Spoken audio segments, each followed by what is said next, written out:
wabarakatuh. Waalaikumsalam warahmatullahi wabarakatuh. Alhamdulillahirabbil alamin wassalatu wassalamu ala asrafil anbiya'i wal mursalin sayyidina wa maulana Muhammadin wa ala alihi wa sahbihi ajmain.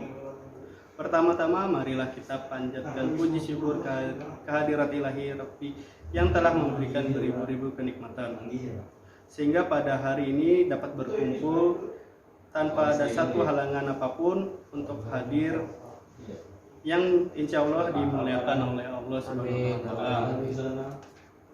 Kali ini saya akan membahas tentang ikhlas perbuatan. Jadi orang yang ikhlas dalam beramal adalah mereka yang merasa seolah-olah tidak melakukan amal itu. Ikhlas bisa diartikan sebagai bekerja tanpa upah.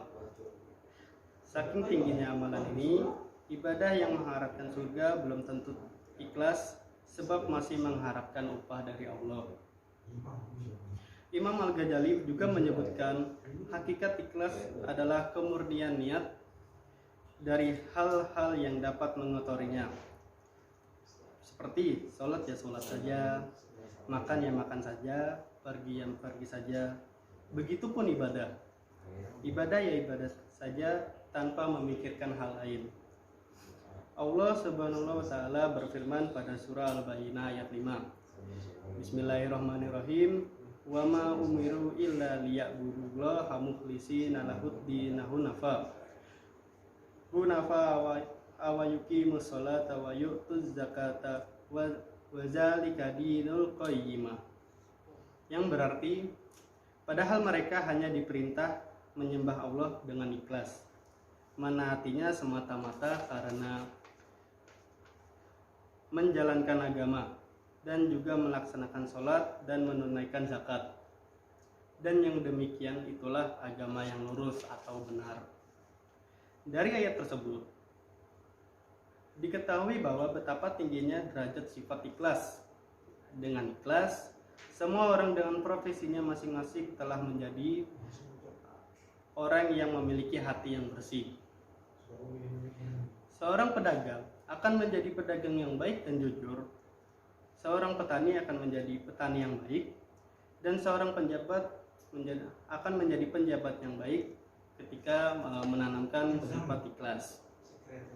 Imam Al-Ghazali mengatakan, semua manusia itu akan rusak kecuali manusia yang berilmu. Semua manusia yang berilmu itu akan rusak kecuali yang mengamalkan ilmunya. Semua manusia yang berilmu akan mengamalkan ilmunya akan rusak kecuali ia ikhlas. Dan orang-orang yang ikhlas pun masih dalam keadaan kekhawatiran yang besar. Dari ungkapan tersebut terlihat jelas bahwa ilmu dan amal akan sia-sia jika di dalamnya tidak bersifat ikhlas.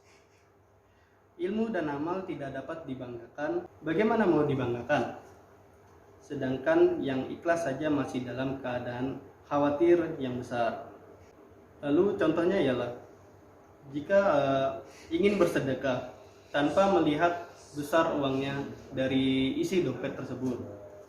Yang penting bagaimana cara kita ikhlas memberikannya, insya Allah amalan tersebut akan diterima oleh Allah Subhanahu wa Ta'ala. Demikianlah yang bisa saya sampaikan. Mungkin saya nih bertanya sedikit tentang ikhlas. Menurut saudara Islam, bagaimana sih ikhlas itu dalam beribadah, mengharap ridho Allah Subhanahu wa Ta'ala tanpa mengharapkan surga, itu bagaimana menurut saudara Ilham?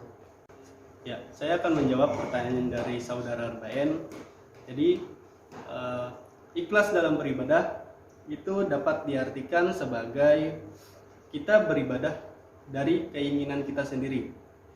Kita bersedekah dari keinginan kita sendiri tanpa mengharapkan balasan dari orang, tanpa mengharapkan imbalan dari orang, tapi hanya semata-mata mengharapkan ridho dari Allah Subhanahu wa Ta'ala.